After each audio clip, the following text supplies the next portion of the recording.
Here from Bo Nix on Saturday, and Bo is really good. And I want to set this up because, Ty, I think you have the Sean Snarky comment ready to go. Let me know. Just give me a quick heads up. So we know that Sean came out last week and shared with us, unprovoked, that Bo had gone to visit with Drew Brees. And so some internet YouTube reporter, I use that term very, very loosely, was at practice on Saturday and really stepped into it.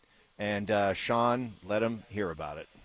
Coach, it was reported that quarterback Bo Nix was hanging out with your quarterback. It wasn't reported. I stated it 3 days ago. Gosh, your own little internet shows are driving me crazy. Listen, Bo Nix, if you were here 2 days ago, you would have heard me say he spent some time with Brees. So it was reported. Keep going. How's it Mason?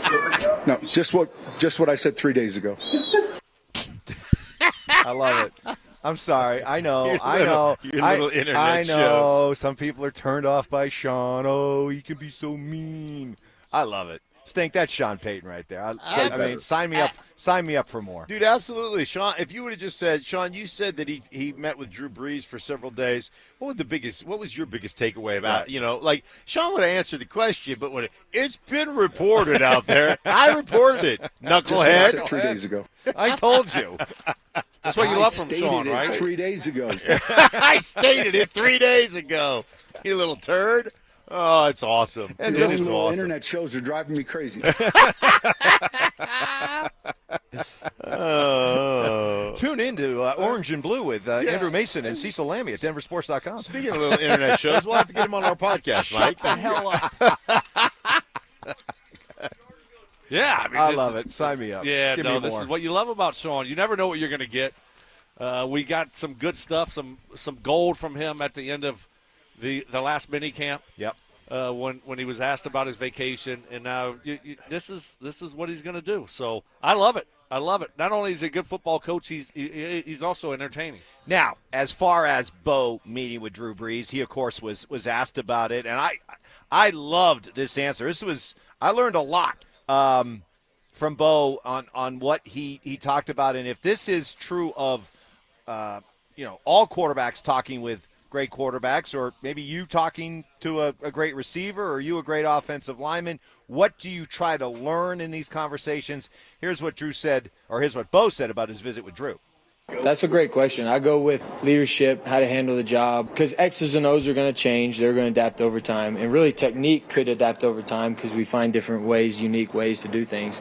And with technique, it goes a lot to your physical capability, so it can be different per person. But how to be a leader and how to handle certain situations, those kind of can carry over. So that's more or less what I'm trying to do with a guy like that is figure out, hey, what are some things that if you were in a bad spot, what would you do here? If you were, going through this, what would you do here? And just seeing how they handle things, seeing how they handle situations and experiences. And that's for our job. We talk about leading and all that kind of stuff. That's the name of the game. They don't really care how.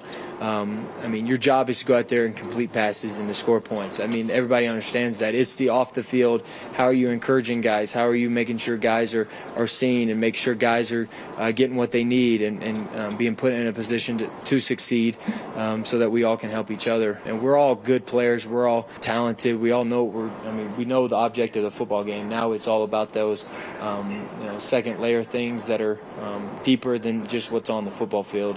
And so to me, that's what makes a good team. That's what makes good leadership and close football team that wins a lot of games. Yeah, I love it. And I love, the word he didn't use, but the word I'll use is nuance. And one of the things I think that's been lost in today's game because there's so much less practice time. There's so much less time in pads. Really, it becomes the nuance of the game. How much do you know? Global perspective. How deep is your knowledge of defenses? How deep is your knowledge of each individual player? Are you holding guys accountable? Are you holding yourself accountable? Because you can't hold others accountable if you're not accountable. If you're the guy that's making the majority of the mistakes, you can't say to the receivers, hey, you got to be at 12 here or you got to be at that. So you have got to be so dialed in. And I love that. Lean on the guys who have been there. Lean on the guys who have had tons of success. and have the humility to try to learn every part of the game from those guys. And it's just another further example of why it looks like we got the right guy. Yeah.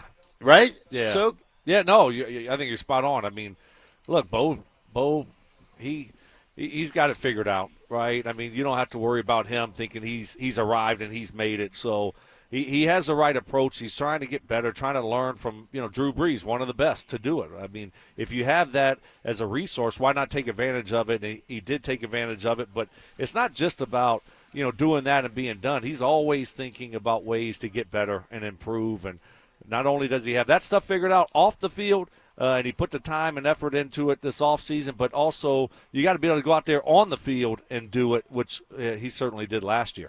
All right, more from if you're looking just to feel great about Bo and you're looking to feel great about having the right guy. Here was Sean Payton talking to the NFL Network. More feel-good comments about Bo and what he sees in Bo. What I really like is movement out of the pocket, his off-schedule stuff, and he's just that much more comfortable today than this time last year. You can see it in how he's operating the huddle, and certainly you can see it with his teammates. So I think we're all excited at that position. When you have someone in place, man, your team doesn't have that ceiling sometimes you might think you have if you don't. So I've nicknamed now this camp is Camp Good Vibe. Okay, it's Camp Good Vibe. That's what this is. Okay. You guys want to reel me in at all? Because I'm not going to lie to you. I'm getting completely swept up in this. I'm feeling the good vibes. Right. I'm feeling the optimism. I'm feeling the idea that Bo is not going to regress. Bo's not going to have a sophomore slump, that Bo's going to continue to build. And when I hear what I'm hearing from Sean, I feel even better about it because this is a guy who's done it before. He's seen what it looks like. This isn't some first-time newbie coach who's coming out and saying, yeah, we're doing good out there. We're getting a lot of good work done. It's coming from a guy who has seen it and lived it, and I don't think he would be putting this vibe out if he didn't authentically believe it. I've heard your excitement. Driving in, I heard your excitement, and which has got me a little perplexed with the excitement that you have expressed here on the radio program. If you had any change in your coin purse, you'd pick them for 12 games. Like if you had any change at all, but I'm thinking your coin purse has no change in it. You got no jangle in your coin purse. Coin purse? What's a coin purse? Oh, your nethers, your yarbles. If you had any change in your coin purse, you'd have them pick the 12 games, Stoke. But no, Mr. 11, 10 or 11, we're going to win the division. It's a hard division. It's Camp Feel Good. Hey, it's Camp. Let's listen, go. Listen, the only thing holding back complete and unadulterated feelings about Camp Good Vibe is your Chargers. I'm that's actually going to go with the Chargers. Because they're looming out there. See, I'm not backing like down. Some intergalactic threat that's going to arrive here in November. So that's speaking how of the intergalactic threat. Speaking of that, I don't think they're coming for total annihilation.